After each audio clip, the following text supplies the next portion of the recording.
हरि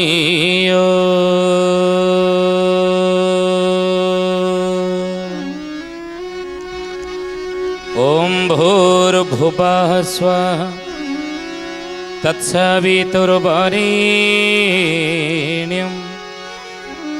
भर्गो देवस्य धीमहि धियो यो नः प्रचोदयात्।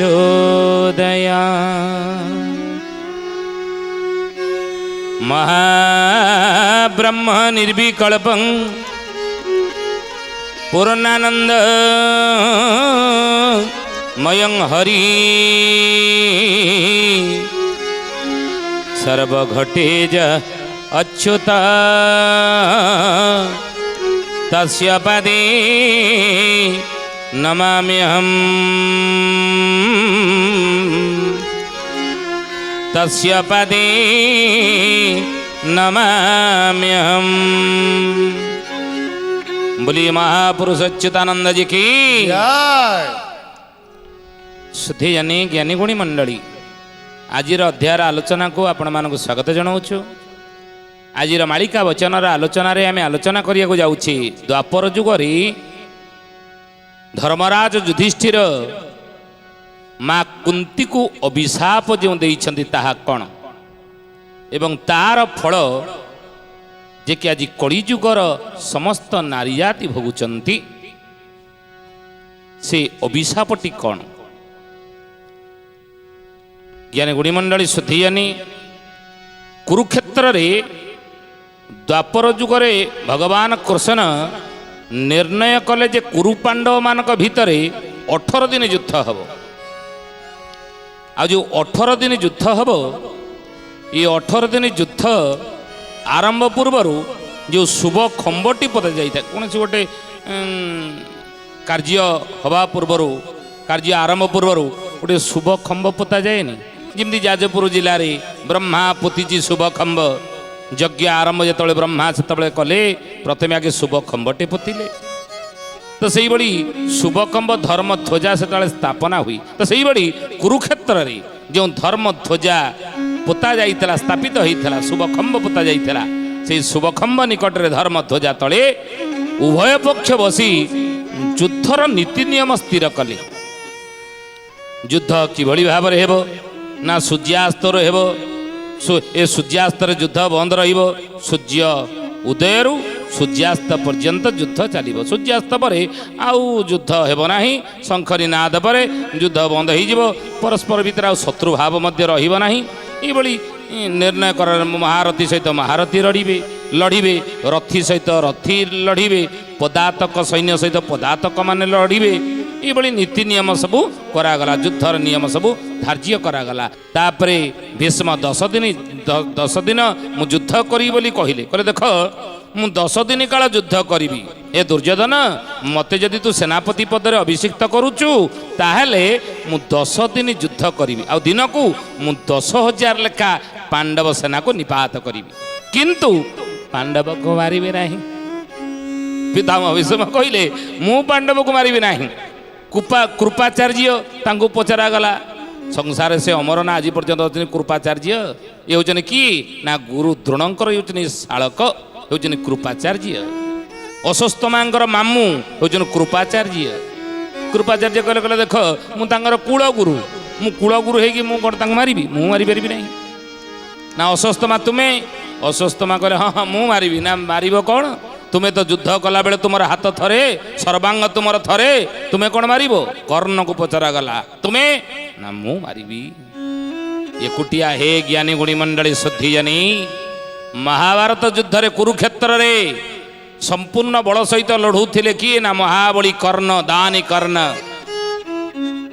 से ही कहले मु मारिबी निश्चित मु मारिबी मोर प्रतिपक्षर जी विरोधी अच्छी शत्रु बड़ शत्रु अच्छी अर्जुन अर्जुन को मुझे मारिदेवी आउ पांडव मु लड़बी क्या सहित जदि अर्जुन ना ये माने मो सहित कई समकक्ष नुहति लड़ाई मारिदे कम खत्म तेणु मु ही विजय हे दुर्योधन तुमको देवी तेणु कर्ण हूँ महावीर ये ज्ञानी गुणी मंडली सुधी जाने 18 दिन महाभारत युद्ध अरे जितेबाला पितामह भीष्म 10 दिन युद्ध कर चलीगले गुरु द्रोण जितेबाला चलीगले नरेबा गुंजरे अस्वस्थमा हत युधिष्ठिर महाराज कहीदेले गुरु द्रोण को नर हेउ बा हाथी हेउ अस्वस्थमा बोली आज जड़े किए मरीची एति शुणिला खेल गुरु द्रोण अस्त्र त्याग करदेले एवं यही समय दुष्टद्युम्न द्रुपदंगर पुत्र विनाश कला गुरु द्रोण को से चलीगला परे यही समय रे महारथी कर्ण से ही सेनापति हेले गुरु द्रोण परे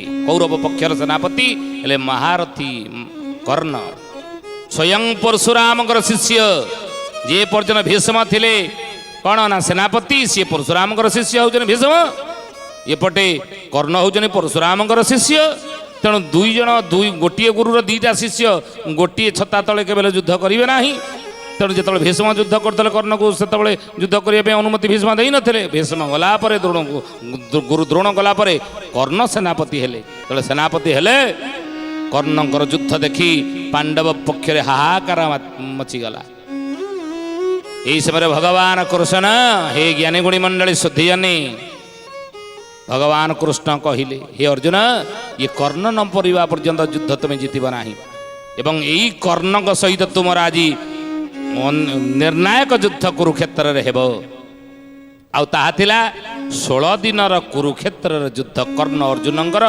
निर्णायक युद्ध अर्जुन रथरे होचने किए ना नारायण सारथी नर अर्जुन नारायण सारथी कर्ण रथरे कर्ण महावीर होते सारथी से बड़ी पाई नथिला किंतु अर्जुन ठारू धनुर्विद्या हेउ बा बलरे हेउ कर्ण होचने बहुत बलशाली युद्ध रे पारंग परशुराम शिष्य तेणु जो निर्णायक युद्ध 16 दिन महाभारत युद्ध 16 दिन कुरुक्षेत्र अर्जुन और कर्णकर निर्णायक युद्ध होता एवं यही समय कर्णकर रथ चका भूमि रे पशिगला ये ज्ञानीगुणी मंडल शुद्धिजन कारण कौन कहीं कौन कारण बोलिए महापुरुष अच्युतानंद जी की कर्णकर रथर चका भूमि रे पशिगला कारण कौन जड़े ब्राह्मणर गाई को हत्या करते बोली से ब्राह्मण कर्ण को अभिशाप देइथिले आज जेमिति मोर ए किचड़ रे माटी रे फसी रही मो गाई कि तुम्हें बद्ध कल हे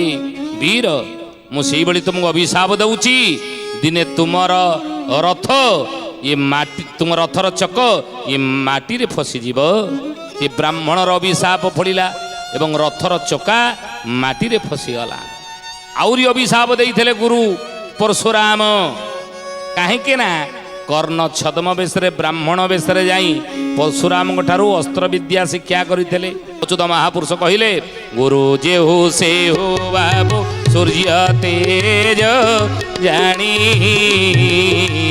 शिष्य चंद्रमा किरण शीतल ही पुणी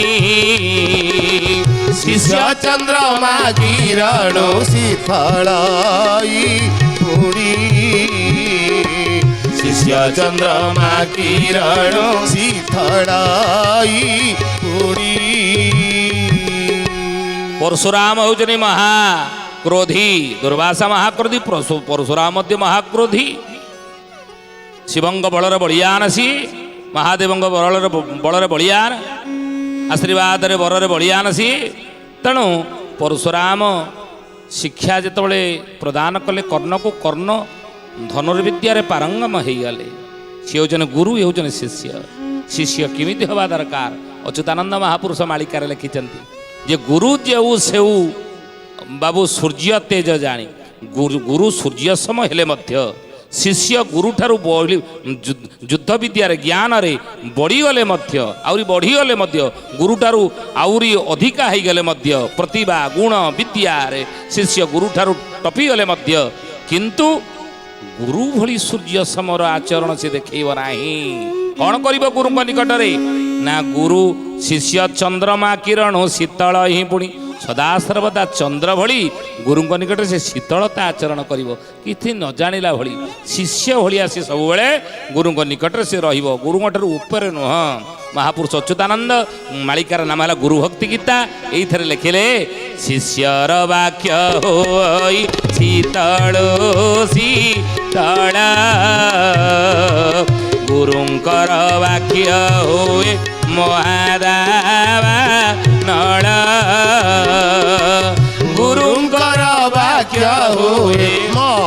ଆବା ନଳ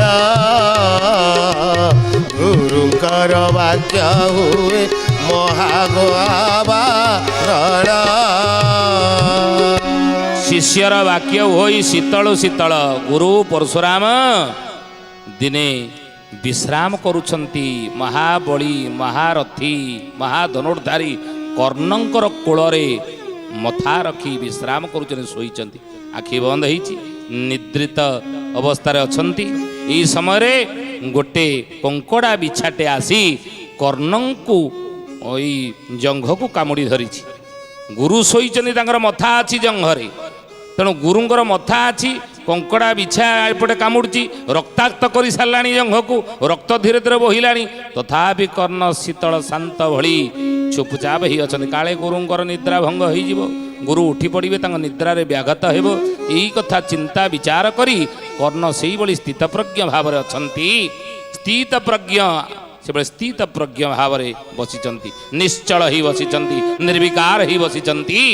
ରକ୍ତ ଧୀରେ ଧୀରେ ଯେତେବେଳେ ପ୍ରଖର ଭାବରେ ବୋହିଲା, ଗୁରୁ ଯେତେବେଳେ ପରଶୁରାମଙ୍କ ଠାରେ ଯେତେବେଳେ ସେ ରକ୍ତ ବାଜିଗଲା, କର୍ଣ୍ଣଙ୍କର ଜଙ୍ଘରୁ ବହୁଥିବା ରକ୍ତ ଯେତେବେଳେ ସ୍ପର୍ଶ କଲା, ଗୁରୁ ପରଶୁରାମଙ୍କର ଶରୀର ନିଦ୍ରା ଭାଙ୍ଗିଗଲା, ଇତସ୍ତତ ହେଇଗଲେ ଏବଂ ପ୍ରାକୃଷ୍ଟିତ ହେଲେ। ନିଦ୍ରା ଭାଙ୍ଗିଯିବା ପରେ ଯେତେବେଳେ ଦେଖିଲେ ଏ ରକ୍ତ ଏ କେଉଁଠୁ ଆସିଲା, ପୋକଟେ କାମୁଡ଼ିଛି କର୍ଣ୍ଣଙ୍କର ଜଙ୍ଘରେ, ଫୋପାଡ଼ି ଦେଲେ ଗୁରୁ ପରଶୁରାମ ଏବଂ ଆଶ୍ଚର୍ଯ୍ୟଚକିତ ହୋଇଗଲେ। କହିଲେ କି କଥା, ଗୋଟେ ବ୍ରାହ୍ମଣର ଏତେ ସହନ ଶକ୍ତି ଆସିବ ନାହିଁ, ଗୋଟେ ବ୍ରାହ୍ମଣ ଭିତରେ ସେ ଏତେ ସହନ ଶକ୍ତି ଆସିବ ନାହିଁ। ପୋକଟେ କାମୁଡ଼ିଛି, ତୁମେ ଫୋପାଡ଼ି ଦେଇଥାନ୍ତ, ମୋତେ ଉଠେଇ ଦେଇଥାନ୍ତ, ତାହା ନକରି ସେ କଷ୍ଟକୁ ସେ ଯନ୍ତ୍ରଣାକୁ ତୁମେ ସହିଗଲ। ଗୁରୁଦେବ ମୁଁ ଶିଷ୍ୟ ଆପଣଙ୍କର, ଗୁରୁଙ୍କର ନିଦ୍ରାରେ ବ୍ୟାଘାତ ନ ଘଟୁ, ବ୍ୟତିକ୍ରମ ନ ହେଉ, ଏଇ କଥା ମୁଁ ଚିନ୍ତା କରି ବିଚାର କରି ଆପଣଙ୍କର ନିଦ୍ରାଭଙ୍ଗ ମୁଁ କଲି ନାହିଁ, ମୁଁ ସେ କଷ୍ଟକୁ ସହିଗଲି। ନା ତା ଠିକ୍ ଗଲ ଯେ, କିନ୍ତୁ ଏ ସହନ ଶକ୍ତି ଗୋଟେ କ୍ଷତ୍ରିୟ ଛଡ଼ା ଆଉ କାହାଠାରେ ଆସେ ନାହିଁ। ତୁମେ ତୁମର ବାସ୍ତବ ପରିଚୟ ମୋତେ ଦିଅ, ତୁମେ ପ୍ରକୃତରେ ବ୍ରାହ୍ମଣ ହୋଇନପାର, ବ୍ରାହ୍ମଣର ଏତେ ସହିବା ଶକ୍ତି ସହନ ଶକ୍ତି ଆସେ ନାହିଁ। ପ୍ରକୃତରେ ତୁମର ପରିଚୟ ଦିଅ, ତୁମେ କି? କର୍ଣ୍ଣ ନିଜର ପରିଚୟ ଦେଲେ, ମୁଁ ହେଉଛି, ମୋ ପିତାଙ୍କ ନାମ ହେଲା ଅଧିରଥ, ସେ ହେଉଛନ୍ତି ଜଣେ ସାରଥୀ, ମୋ ମାତାଙ୍କ ନାମ ହେଲା ରାଧା, ମୁଁ ରାଧେୟ, ତେଣୁ ମୋର ପରିଚୟ ହେଉଛି ଏଇଆ। ନା ତୁମେ କେବେ ହେଲେ ଅଧିରଥଙ୍କର ପୁତ୍ର ହେଇନଥିବ, ରାଧାଙ୍କର ପୁତ୍ର ହେଇନଥିବ, ତୁମେ ନିଶ୍ଚିତ କ୍ଷତ୍ରିୟ ହେଇଥିବ। ନା ନାଇଁ ମୁଁ ତ ଜାଣିଛି ଏଇଆ।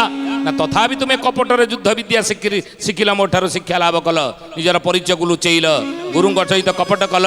ମୁଁ ଆଜି ଅଭିଶାପ ଦେଉଛି, ମୋ ଠାରୁ ଯେଉଁ ବିଦ୍ୟା ତୁମେ ସବୁ ଶିଖିଛ ଧନୁର ବିଦ୍ୟା, ତାହା ତୁମର କାର୍ଯ୍ୟରେ ଆସିବ ନାହିଁ। ତାହାର ଯେତେବେଳେ ନିର୍ଣ୍ଣାୟକ ଯୁଦ୍ଧ ତୁମେ କରୁଥିବ, ସେ ଧନୁର ବିଦ୍ୟା ସେ ଦିବ୍ୟାସ୍ତ୍ର ପ୍ରୟୋଗକୁ ତୁମର ବିସ୍ମରଣ ହେଇଯିବ, ତୁମେ ଭୁଲିଯିବ। ତେଣୁ ଅର୍ଜୁନ ସହିତ ଯେତେବେଳେ ଯୁଦ୍ଧ କରୁଛନ୍ତି, ରଥ ଚକାପତି ହେଇଗଲା। ଏହି ସମୟରେ ଯେତେବେଳେ ଯେତେ ଦିବ୍ୟାସ୍ତ୍ର ମାନଙ୍କୁ ସ୍ମରଣ କଲେ, ଆଉ ମନେ ପଡ଼ିଲା ନାହିଁ ଗୁରୁ ପରଶୁରାମଙ୍କର ଅଭିଶାପ ଫଳରେ, ଆଉ ମନେ ପଡ଼ିଲା ନାହିଁ। ଏ ଜ୍ଞାନୀ ଗୁଣୀ ମଣ୍ଡଳୀ ଶୁଦ୍ଧିଜାନୀ ଏହି ସମୟରେ କ'ଣ କଲେ, ଗୁରୁଙ୍କର ଅଭିଶାପ ଫଳିଲା ନା। ଅଚ୍ୟୁତ ମହାପୁରୁଷ ଲେଖିଛନ୍ତି, ସଦଗୁରୁ ସେବା କଲେ ଇତି ଯାଏ ଦ୍ୱନ୍ଦ, ବହନ୍ତା ଜଳରେ ଯେନେ ପଡ଼ିଯାଏ ବନ୍ଧ, ବହନ୍ତା ଜଳରେ ଯେନେ ପଡ଼ିଯାଏ ବନ୍ଧ, ବହନ୍ତା ଜଳରେ ଯେନେ ପଡ଼ିଯାଏ ବନ୍ଧ। ସଦଗୁରୁ ସେବା କଲେ କ'ଣ ହୁଏ, ଫିଟିଯାଏ ଦ୍ୱନ୍ଦ। ଯଦି ସେବା କରୁଥିବ, ମଣିଷ ଭିତରେ ଥିବା ଦ୍ୱନ୍ଦ, ଶିଷ୍ୟ ଭିତରେ ଥିବା ଦ୍ୱନ୍ଦ ସମସ୍ତ ଫିଟିଯିବ, ଗଣ୍ଠି ଫିଟିଯିବ। ବହନ୍ତା ଜଳରେ ଯେନେ ପଡ଼ିଯାଏ ବନ୍ଧ, ବିପଦ ଆପଦ ଆସିଲେ ତା ଦୂରରୁ ଦୂରୀଭୂତ ହେଇଯାଏ, ଶିଷ୍ୟର କ୍ଷତି ହୁଏ ନାହିଁ। ବୋଲି ଏ ମହାପୁରୁଷ ଅଚ୍ୟୁତାନନ୍ଦ ଜୀ କି ଏ ପର୍ଯ୍ୟନ୍ତ ବିଜୟ ଧନୁ ଅଛି, ମୋର କେହି କିଛି କରିପାରିବେ ନାହିଁ। କିନ୍ତୁ ଯେତେବେଳେ ରଥର ଚକପତି ବେଲା ପଡ଼ିଗଲେ ମହାରଥୀ କର୍ଣ୍ଣ ରଥରୁ, ବିଜୟ ଧନୁ ସେଠି ରଥରେ ରହିଗଲା, କର୍ଣ୍ଣ ତଳେ ପଡ଼ିଛନ୍ତି। ସାରଥୀ କି କହିଲେ, ହେ ସାରଥୀ, ମୋ ଗୁରୁ ପରଶୁରାମଙ୍କର ବିଜୟ ଧନୁ ମୋ ହାତରେ ଦିଅ। ସାରଥୀ କର୍ଣ୍ଣଙ୍କର କିଏ ଥିଲେ? ଜ୍ଞାନୀ ଗୁଣୀ ମଣ୍ଡଳୀ ଶଲ୍ୟ ଅଙ୍ଗରା, ସେ ହେଉଛନ୍ତି ମଦ୍ରରାଜ ଶଲ୍ୟ, ଯିଏକି ନକୁଳ ସହଦେବଙ୍କର ସେ ହେଉଛନ୍ତି ମାମୁଁ। ନକୁଳ ସହଦେବଙ୍କର ମାମୁଁ ହେଉଛନ୍ତି ମର୍ଦ୍ଦରାଜ ଶଲ୍ୟ। ସିଏ କର୍ଣ୍ଣଙ୍କ ରଥର ସାରଥୀ, ଦୁର୍ଯ୍ୟୋଧନ କପଟରେ ନିଜ ପକ୍ଷକୁ ତାଙ୍କୁ ନେଇଯାଇଥିଲା ନା, ତେଣୁ ଶଲ୍ୟ ସାରଥୀ ହେଇଛନ୍ତି, କର୍ଣ୍ଣ ତାଙ୍କୁ ସାରଥୀ କରିଥିଲା। ତାର ପ୍ରତିଶୋଧ ନେବା ପାଇଁ ଶଲ୍ୟ ସବୁବେଳେ କ'ଣ କରନ୍ତି, ଅର୍ଜୁନ ଠାରୁ ବଳ ପରାକ୍ରମରେ କର୍ଣ୍ଣ ଅଧିକ ଥିଲେ ସୁଦ୍ଧା କର୍ଣ୍ଣଙ୍କ ମନୋବଳ ସବୁବେଳେ ଭାଙ୍ଗୁଥିଲା। କିଏ ମର୍ଦ୍ଦରାଜ ଶଲ୍ୟ, ସେ ସବୁବେଳେ କହେ ତମେ ତାକୁ ପାରିବ ନାହିଁ, ତମଠାରୁ ବହୁତ ବଳରେ ସେ ବଳିଆନ ଅର୍ଜୁନ, ରଥରେ ବାସୁଦେବ ସାରଥି, ତୁମେ ତାକୁ ପାରିବ? ସବୁବେଳେ ମନୋବଳ ଭାଙ୍ଗିଦିଏ। ଜଣଙ୍କର ଯଦି ମନୋବଳ ଭାଙ୍ଗିଯିବ ନା, ମନେ ରଖନ୍ତୁ ଏ କଥା, ଯଦି ମନୋବଳ ଆପଣଙ୍କର ଦୃଢ଼ ନାହିଁ, ମନୋବଳ ସବୁବେଳେ ଆପଣଙ୍କୁ କିଏ ଭାଙ୍ଗିଦେବ, ହାରାସ କରିଦେବ, ନାହିଁ ଏ କାମ ଆପଣଙ୍କ ଦ୍ୱାରା ହେବନି, ଇଏ କାମ ଆପଣ କରିପାରିବେନି, କାହିଁକି ତା ପଛରେ କିଛି ଲାଭ ପାଇପାରିବେନି, ଏମିତି ଯଦି ମନୋବଳ ଆପଣଙ୍କୁ କିଏ ଭାଙ୍ଗିଦିଏ ନା, ତାହେଲେ ଆପଣ ସେ କାର୍ଯ୍ୟରେ ଜିତିବାର ଥିଲେ ମଧ୍ୟ ହାରିଯିବେ। ତେଣୁ ଯେତେବେଳେ କର୍ଣ୍ଣ କହିଲେ ମୋତେ ଦିଅ ମୋ ହାତରେ ମୋ ବିଜୟ ଧନୁଷ, ଗୁରୁଙ୍କର ଦତ୍ତ ବିଜୟ ଧନୁଷ, ମର୍ଦ୍ଦରାଜ ଶଲ୍ୟ ଦେଲେ ନାହିଁ। ଭଗବାନ କହିଲେ ତୁମେ ଦେବ, ଇଏ ତମକୁ ରଥର ସାରଥି କରିଛି, ତୁମେ ରଥି ହେବା କଥା, ତୁମେ ରାଜା ପୁଅ, ସବୁବେଳେ ସାରଥି ତୁମେ ପାଇଛ, କିନ୍ତୁ ଏ କର୍ଣ୍ଣ ଯୋଗୁ ତୁମେ ଆଜି ତା ରଥରେ ସାରଥି ସାଜିଛ। ସିଏ ଗୋଟେ ସାରଥିର ପୁଅ, ସିଏ ସାରଥି ଆସନେ ବସିବା କଥା, ତମେ ରଥି ଆସନେ ବସିବା କଥା, ରାଜା ପୁଅ ତମେ ବସିଛ ସାରଥି ଜାଗାରେ, ସିଏ ବସିଛି ରଥି ଜାଗାରେ। ଆଚ୍ଛା ତମକୁ ଶୋଭା ପାଉଛି ତା ରଥରେ ସାରଥି? ପୁଣି ତମକୁ କହୁଛି ଧନୁଷ ଦେବାକୁ, ତମେ ଦେବ? ଶଲ୍ୟ ଭଗବାନଙ୍କ କଥାରେ ପ୍ରଭାବିତ ହୋଇ ଆଉ ଧନୁଷ ଦେଲେ ନାହିଁ। ଏହି ସମୟରେ ଅର୍ଜୁନ ଆଞ୍ଜନେୟ ଅସ୍ତ୍ର ପ୍ରୟୋଗ କରି କର୍ଣ୍ଣକୁ ବିନାଶ କରିଦେଲେ। କୁରୁକ୍ଷେତ୍ରରେ ହେ ଜ୍ଞାନୀ ମଣି ମଣ୍ଡଳୀ, ଯେତେବେଳେ କର୍ଣ୍ଣଙ୍କର ମୃତ ଶରୀର ପଡ଼ି ରହିଛି, ଏହି ସମୟରେ ଦୁର୍ଯ୍ୟୋଧନ ପ୍ରଭୃତି ଦୌଡ଼ି ଦୌଡ଼ି ଏହି ଆସି ପହଞ୍ଚିଲେ। ଅନେକ ପାଣ୍ଡବମାନେ ଆସିକି ପହଞ୍ଚୁଛନ୍ତି। ଆସିଲେ ଏହି ସମୟରେ କୋଉଠୁ ନା କୁନ୍ତି ଯେତେବେଳେ ଏଇ ଖବର ପାଇଲେ ଆଉ ରହିପାରିଲେ ନାହିଁ, ଭଗବାନ ଛିଡ଼ା ହେଇଛନ୍ତି। କୁନ୍ତି ଦୌଡ଼ି ଦୌଡ଼ି ଆସି କର୍ଣ୍ଣଙ୍କ ଶରୀର ପାଖରେ, ଦୁର୍ଯ୍ୟୋଧନ କାନ୍ଦୁଥିଲା, ମୋର ମିତ୍ର ଚାଲିଗଲା। ଏହି ସମୟରେ ଜଣେ ମା କାନ୍ଦି ଉଠିଲା। ଅଧିରଥ ଏବଂ ମାତା ରାଧା ଆସି କାନ୍ଦୁଛନ୍ତି। ଏହି ସମୟରେ କୁନ୍ତି ମଧ୍ୟ ଯାଇକି କର୍ଣ୍ଣଙ୍କର ମସ୍ତକ କୋଳରେ ଧରି କାନ୍ଦିବାରେ ଲାଗିଲେ। ଯୁଧିଷ୍ଠିର ଆଶ୍ଚର୍ଯ୍ୟ ହେଇଗଲେ, ମା ଇଏ କ'ଣ ବ୍ୟତିକ୍ରମ? ସିଏ ଆମ ପିଲା ନୁହଁ, ଆମ ଭାଇ ନୁହଁ, ସିଏ ଆମ ପାଣ୍ଡବ ପକ୍ଷରେ କେହି ନୁହଁ, ସେ ତୋ ପୁଅ ନୁହଁ। ଏ ଆମେ ପାଣ୍ଡବ ମାନେ ଜୀବିତ, ଅର୍ଜୁନ ମରିନି, ସେ ଅର୍ଜୁନ ନୁହଁ, ସେ କର୍ଣ୍ଣ। ଅର୍ଜୁନ ହେଇ ଜୀବିତ ହିଁ ଅଛି। ତୁ ଅର୍ଜୁନ ଭାବିକି ତାକୁ କୋଳରେ ଧରି କାନ୍ଦୁଛୁ କି? ସେ କର୍ଣ୍ଣ ପରା, ଆମ ଶତ୍ରୁ ସିଏ, ଦୁର୍ଯ୍ୟୋଧନ ପକ୍ଷର ସିଏ, ଆମ ଶତ୍ରୁ ମରିଛି। ତୁ ଭୁଲ ଭ୍ରମରେ ବୋଧେ ପଡ଼ିଯାଇଛୁ, ତା ମୁଣ୍ଡକୁ ଧରି କାହିଁ କାନ୍ଦୁଛୁ କୋଳରେ ରଖିକିରି? କୁନ୍ତି କହିଲା ନାଇଁ ମୁଁ କାନ୍ଦିବାର, ମୁଁ ଜଣେ ମା, ମୁଁ କାହିଁ କାନ୍ଦୁଛି, କାରଣ ଅଛି ନା? କାହିଁ କାରଣ କ'ଣ? ଭଗବାନ କୃଷ୍ଣ କହିଲେ, ହେ ଧର୍ମରାଜ, ହେ ପାଣ୍ଡବ ମାନେ, ତମ ମା କୁନ୍ତି କାନ୍ଦିବାର କାରଣ କ'ଣ ଜାଣିଛ? ଇଏ କର୍ଣ୍ଣ ଆଉ କେହି ନୁହେଁ, ଇଏ ରାଧେୟ ନୁହେଁ, ଇଏ କୌନ୍ତେୟ, ଇଏ ଜ୍ୟେଷ୍ଠ ପାଣ୍ଡବ। ଇଏ ଏତିକି ଯେତେବେଳେ ଶୁଣିଛନ୍ତି, ଯୁଧିଷ୍ଠିରଙ୍କର ମଥାରେ ବଜ୍ର ପଡ଼ିଲା ଭଳିଆ ଲାଗିଲା। ହେ ମା, ତୁ ଇଏ କ'ଣ କଲୁ?